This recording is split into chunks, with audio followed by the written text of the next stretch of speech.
This is my PS2, or well, I should say it was my PS2, because I ruined it. I had the brilliant idea one day to take it apart and give it a deep clean. Now you can probably tell from what I just said a while ago about me ruining it. Yeah, it doesn't work anymore. Apparently what I did was damage the motherboard somehow, and I have no idea how I did that. I have no idea how to test what's damaged, and I have no idea how to fix it. So therefore I had it put down on my shelf as sort of a trophy. So instead of sulking and reminiscing on the days of my PS2, I set out to find a new one. I saw a few listings here and there, but in my country, the prices are way too high for a PS2, to be honest with you. And looking online, it wasn't any better, because ordering something and getting it into this country, especially electronics, it's extremely expensive. So I went back to searching locally, and then I eventually found one. Another slim, just like mine, with 2 controls and all. But they wanted way too much for it. So I said, okay, I think I'm ready to give up. It's already going to be way too hard to find a good condition PS2 in this country nonetheless. So I gave up for a few months. And then a miracle happened.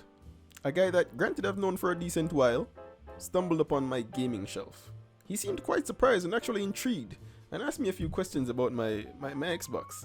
And I was like, yeah, it wasn't working. It got struck by lightning or something, and I fixed it, and now it's working, but I don't have any controllers. And the guy was like, you know, I might have a few controllers lying around the house. I used to own a game shop. And I was like, what? Are you kidding me?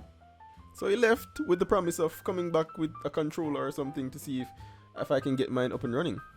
Lo and behold, the next day, this guy comes back with a whole bag load of stuff. I was only expecting 1 controller.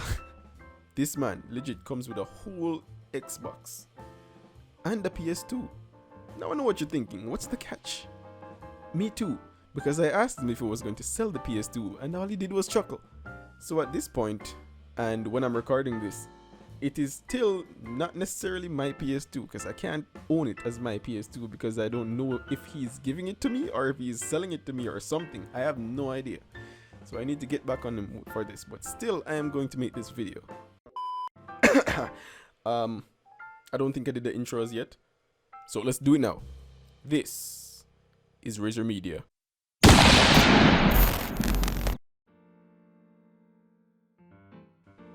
Anyways, enough about my slim PS2. That's not what today's video is about. Today's video is about this fat PS2 39001 model, complete with iLink port and everything. I've never actually seen the iLink port on a PS2 in person. This is actually my first one. So you better believe I was pretty excited when I actually saw that port. And to be honest, I wasn't familiar with it at all, because I didn't know it was a thing. I didn't know it existed until I was messing around with some old demo Gran Turismo discs, and I saw iLink Battle as an option in one of those Gran Turismo demos. Now as you can see, this thing is in terrible condition. It's not awful, but looking through the fan vents, you can tell that it is pretty dank. So before I even attempt to plug this thing in and turn it on, first thing I'm going to do is take it apart and give it a good clean. Now I skipped out a lot of the stuff on purpose. I didn't want to bore you all with just unscrewing a console. That has been done to death. So I'll just skip to the device already unscrewed and ready to open. Before I continue, I have to mention that after removing all the screws, I realized that the seal was still on the back, and it was perfectly intact, so I was the first person to get inside this thing. So this is a clip of me cutting the seal instead of completely removing it, because I kind of wanted it to stay there, but it still kind of has to separate somehow so I can take this thing apart. Now that the screws are out and the seal is broken, we can finally take a look at the condition inside of this thing. Not gonna lie, this did give me a little bit of a challenge the first time, especially doing this thing with one hand and using the other hand to hold the camera. It was a bit awkward, so I just opted to put down the camera for a while and then take it off and then, you know, just film me opening it.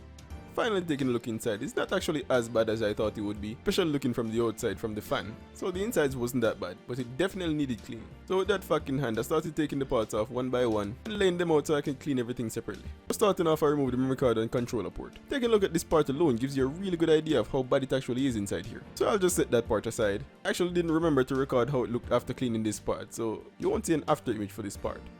After removing a few more parts, I decided to give it a little bit of a look over before I remove the fan. As you can see, it's not looking any better for this PS2 today, but nonetheless the show must go on. So after taking it apart a little bit further, I eventually got to remove the fan, and it will be my first subject for cleaning today. As you can see, it looks pretty bad right now, but it eventually came out pretty well, if I do say so myself. Quick interjection, I had to move outside because dust was getting a bit much inside, so the rest of the cleaning clips might be from outside. Moving on speedily, we got to the fan vent or cover or whatever it's called. It wasn't as bad as the fan, it did need a pretty deep cleaning because it was hard to get into those grooves. But as per my luck, everything was going way too smooth, so something had to break. So rubbing the brush against it a little bit too hard caused this little tiny piece to break off. This tiny piece though looked pretty important, so I didn't want to leave it out. It was no big deal though, I just super glued it back on. I left it there to dry a little bit while I ended up cleaning some other parts. At least it did end up looking pretty nice after cleaning. After the glue dried, it was perfectly fine, almost brand new. Almost like it never broke. Moving on to the DVD drive. It doesn't really look all that bad from the outside, but I'm pretty sure that when I take it apart, it'll look a bit worse. Opening the drive door and taking a peek inside, we can see a lot of dust build up right at the front there. So this means we'll definitely move forward with opening this drive. Now that we've taken the top of the drive off, you can see the decent amount of dust that's built up in there. I would definitely not want my disc in this drive. And of course my luck proves to be as great as ever, because yet again, I broke another piece. This time for the disc tray. This tiny piece that broke off allows our metal rod to rotate within it, and that's what helps the drive to go in and out smoothly. Safe to say, that part is pretty important, so I'll have to whip out the trusty super glue again. And so I glue that up and leave it to dry. The DVD drive did come out pretty nice, not gonna lie. Moving right along, I took the liberty of cleaning the top and bottom shell quite thoroughly, and in fact they came out nicer than I expected, even though I only had the top shell depicted in this clip. I also removed the power and eject buttons and gave them a thorough clean, as this is one of those parts on the PS2 that you'll be touching most often. After that, I moved inside and reassembled that DVD drive.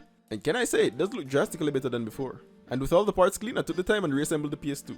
Unfortunately, I didn't do this on camera because I didn't have my tripod set up. But just take a look at how great this thing came out. A once forgotten console brought back to life and will be seeing much use, as this will be my replacement system for however long I have it. I did try 2 original discs in there, but I did lack the patience to wait on them to read. So therefore I have no idea if this thing reads discs or not. However, I will not be using it for that case, because this thing just slots right in and uses my current mod setup. Granted, with a few configuration changes. And just like that, this story is complete. I'm not gonna lie, it does look pretty good on the shelf, especially right above the Xbox. I actually really hope I can keep this one. And for those curious about the setup that I mentioned earlier, I'm running OPL with an SMB server setup on my PC, so all the games are stored on my PC. And luckily I got this PS2 with the Ethernet adapter. And as for display, I currently use the HDMI converter. However, I will be switching back to component soon, because having experienced both of them for a while, I realized that component just gives me a better image in general. And yeah, maybe HDMI is a little bit more sharp and configurable, but component just looks generally much better in my opinion. And if you watched this far in the video, I have to give you a sincere thanks for your support. I really don't make or post videos that often, but when I do, they usually do take a lot of effort and editing. And I'm not really big on talking, so a lot of voiceover cuts. So thanks for sticking around to the end of the video. Hopefully more content like this will be coming in the future. And again, thanks for watching. Don't forget to like and subscribe, and I'll see you in the next video. Somebody here both get some still shots of this thing. Set up the camera, set up the PS2, and a nice strong breeze just come and blew it straight off of here. I wonder if you realize how high this thing is. The only reason why I not smash into pieces is probably because below here is just a bunch of grass and dirt. So it just fell in and dig into the dirt. That's why it's so dirty. Well, if it wasn't already dead, it would be definitely dead now.